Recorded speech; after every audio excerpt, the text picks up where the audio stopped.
Dear students, today we will start with the basics of machine learning. So, before proceeding to the fundamentals of machine learning, we need to see that what is the central problem that we need to address. What is the central problem that we need to address while studying machine learning? So, let us say, I have given you a set X. Okay, so I have given you a set X that is a domain set. Domain आप सभी जानते हो function में जो input होता है और y is the range set okay and आपको कुछ ऑब्जर्वेशंस दिए हुए हैं ऑब्जर्वेशंस दिए हुए का मतलब क्या है कि आपको ये बात पता है कि जब हमारे पास इनपुट में एक्स आई था तो आउटपुट पे मुझे क्या मिला वाई आई मिला ओके सिमिलरली एक्स टू था तो आउटपुट में मुझे वाई टू मिला और एक्स था तो आउटपुट में मुझे वाई एन मिला ऐसे आपके पास कुछ ऑब्जर्वेशंस दिए हुए हैं तो वी आर सेइंग कि जब ये ऑब्जर्वेशंस आपको दिया हुआ हो तो you have to guess this particular function f this is the central problem of machine learning that means guessing the function f अब ये जो फंक्शन गेस करने का तरीका है इसका अगर हम एक एग्जांपल से समझने का कोशिश करें तो बहुत पहले एस्ट्रोनॉमर्स के पास एक प्रॉब्लम था कि हमें टाइम्स पता था यानी वी वर हैविंग ईयर्स और प्लांट का पोजीशंस पता था हमें now we need to find the position of a planet for a unknown time यानी एक ऐसा टाइम जो मैं नहीं जानता हूँ लेट अस से मुझे 2010 में पता है कि जुपिटर कहाँ था 2010 के जनवरी में फिर 2010 के फरवरी में पता है ऐसा करके मान लो मेरे पास 100 ईयर्स का डेटा है जुपिटर के पोजीशन का now I want to find कि 2030 में जनवरी को में जुपिटर कहाँ होगा तो 2030 has not been observed yet तो उसके लिए फाइंड करने का प्रॉब्लम था तो दिस वाज इसे हम कैसे इसे भी सॉल्व किया गया basically Karl Frederick Gauss was a mathematician और उन्होंने इसे सॉल्व किया बेसिकली ये समझ के कि प्लैनेट्स का ऑर्बिट एलिप्टिकल है और फिर उन्होंने उस एलिप्स के इक्वेशन की सहायता से उस पोजीशन को प्रेडिक्ट किया ठीक है तो ये जो एलिप्स का इक्वेशन उन्होंने सोचा दैट वाज हिज गेस तो that only we are going to see कि हम कैसे एड्रेस करते हैं इस चीज़ को we start with some guess on function F okay and then what we do is we keep on refining the guess ठीक है उसे हम और ज़्यादा रिफाइन करते जाते हैं तो रिफाइन कैसे करेंगे गिवन ऑब्जर्वेशन डेटा से हमारे पास जो ऑब्जर्वेशन का डेटा है उससे हम उसे रिफाइन करते चलेंगे जैसे तुम फिर से एक और एग्जांपल ले सकते हो let us say you are having IQ of students age of students and their percentage marks and you want to find कि ये बच्चे प्लेस्ड हुए हैं या नहीं तो इसके लिए आपको मान लो पीछे के 10 बैचेस के डेटा अवेलेबल हैं आईक्यू एज परसेंटेज और उनका प्लेसमेंट उसके हिसाब से आपको फिर नए बच्चे का ये निकालना है कि अगर given IQ given age given percentage तो वेदर ही और सी विल गेट प्लेस्ड और नॉट तो मैंने दो टर्म यहाँ पे यूज़ किया पहला था गेस तो देखो every guess that we make is basically a model that means हम फंक्शन एफ का बात कर रहे हैं ठीक है तो जब कभी भी तुम एक मॉडल वर्ड सुनो मशीन लर्निंग के अंदर तो तुम्हारे दिमाग में ये पॉइंट आना चाहिए कि ये model is nothing but a function f अब देखो मॉडल्स बहुत सारे टाइप के होते हैं linear models quadratic models decision trees so इनके नाम से ओवरवेल्म नहीं होना है आप बस ये समझो कि they are nothing but initial guesses on the function f अब मैंने दूसरा वर्ड यूज किया था refinement so every refinement method that we choose is nothing but an algorithm जैसे न्यूरल नेटवर्क्स के अंदर हम एरर को रिड्यूस करने के लिए एक एल्गोरिदम का यूज़ करते हैं जिसे हम बोलते हैं बैक प्रोपगेशन ठीक है तो this is nothing but a type of refinement ये क्या है this is nothing but a type of refinement okay, now proceeding further, there are some terminologies जो हमें जानना जरूरी है। डेटा किसे कहते हैं? अब देखो, पूरा मशीन लर्निंग एक्चुअली डेटा के अराउंड ही रिवॉल्व करता है। डेटा ही फ्यूल है हमारे मशीन लर्निंग का, हमारे डेटा साइंस का। तो एनी टेबल विथ इंफॉर्मेशन, कोई भी टेबल जिसमें इंफॉर्मेशन हो तो उसे हम बोलेंगे डेटा। फीचर्स किसे बोलते हैं? Features are basically columns of the tables. जैसे अभी हमने देखा था कि हमारे पास IQ था, परसेंटेज था, एज था, they are basically columns of the table और उसे हम फीचर्स बोलते हैं। It is also known as dimensions. तो ये बात ध्यान रखना कि फीचर्स और dimensions are used interchangeably. Now what do features convey? Features are nothing but they are the characteristics of the data. Example, late us से डिटेल्स ऑफ अ स्टूडेंट का कोई टेबल है, तो उसमें जो फीचर्स हैं वो क्या होंगे? It can be the age, the sex and the marks. Now what are labels?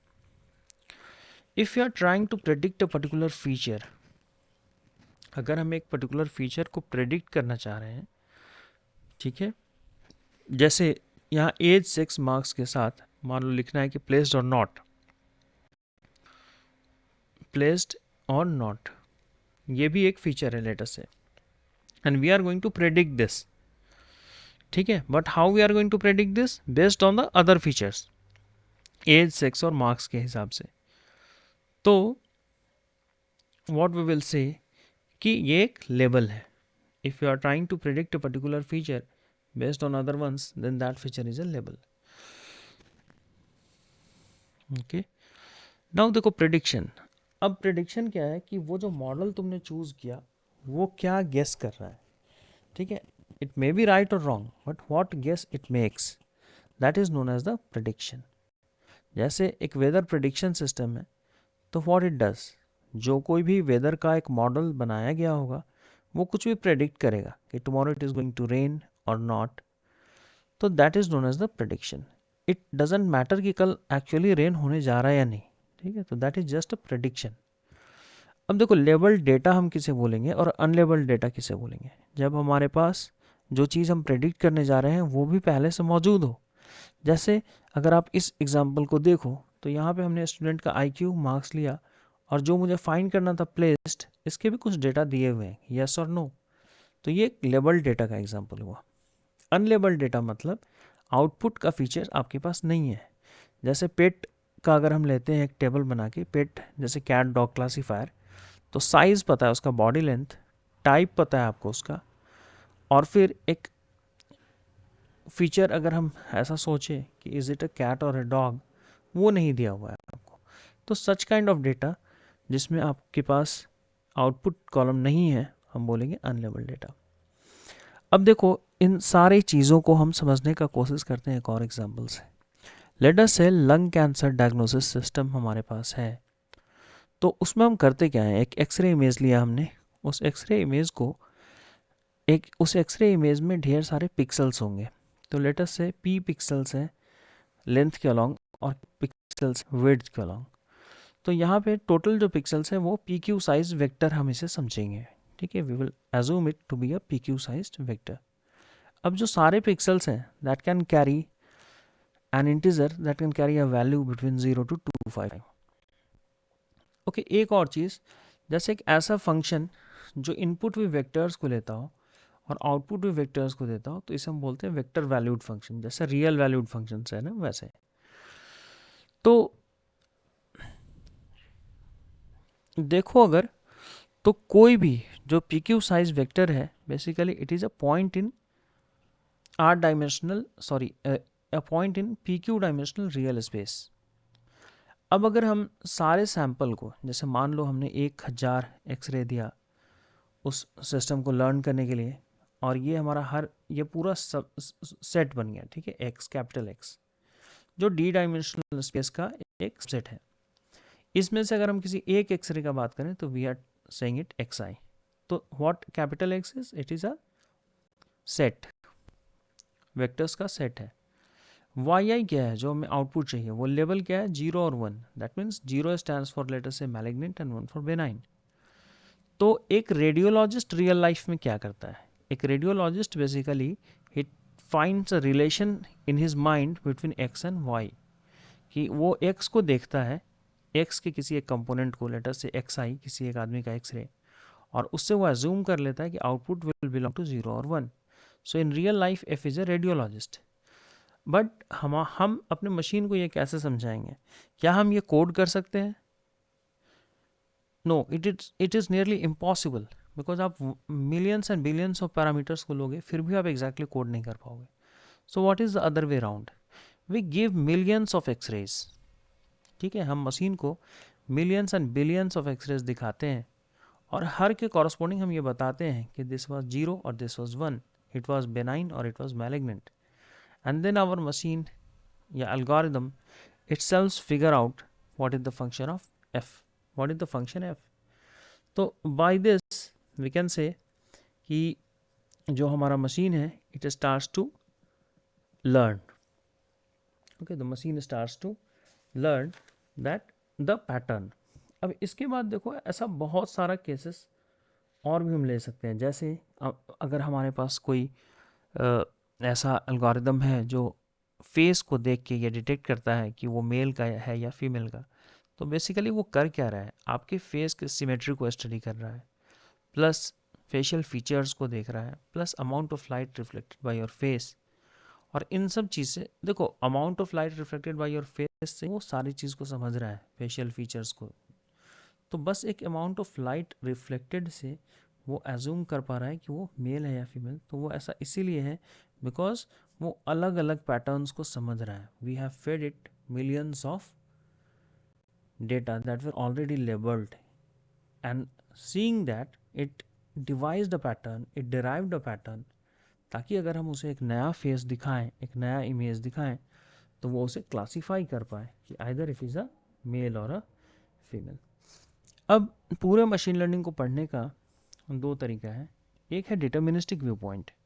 तो अगर हमारे पास जो क्वांटिटीज़ हैं वो मेजरेबल हैं, तो हम डिटर्मिनिस्टिक व्यू पॉइंट के साथ जाते हैं. बट ज़्यादातर मतलब we move with the probabilistic view point.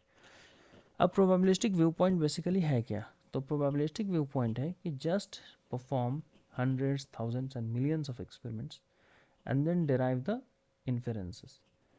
तो अगर आप बहुत ज़्यादा एक्सपेरिमेंट्स करोगे तो आप और ज़्यादा क्लोज चलते चले जाओगे अपने फंक्शन एफ के एस्टिमेशन में. ओके, सो देयरफॉर जैसे बहुत सारे केसेस में फंक्शन एफ को एस्टिमेट कर पाना बहुत कॉम्प्लेक्स है. जैसे मैंने अभी बताया आपको कि ये फंक्शन, ये फेस को देख के ये जज कर पाना कि ये मेल है या फीमेल, या फिर एक एक्सरे से ये निकाल पाना कि इट इज़ मैलिग्नेंट और बेनाइन. तो F is complex to be estimated. ठीक है, एफ कॉम्प्लेक्स है आपको डिटर्मिनिस्टिकली फाइंड करने के लिए. So hence resort to the statistical methods, that is we make repeated observations and then estimate F. Okay, जैसे वो फेस वाला जो एग्जांपल है, तो वी डोंट नो एग्जैक्टली कि how light reflects from the face. Okay, and how light reflects from the face let's identify gender male और female. Hence we give thousands and millions of labeled photos and then we ask for new photos, then we ask to classify it. So इसको हम बोलते हैं basically statistical method. So I think ये आज का lecture आपको समझ में आया होगा, and in the next lecture we will see what are the different type of machine learning. Till then, thank you.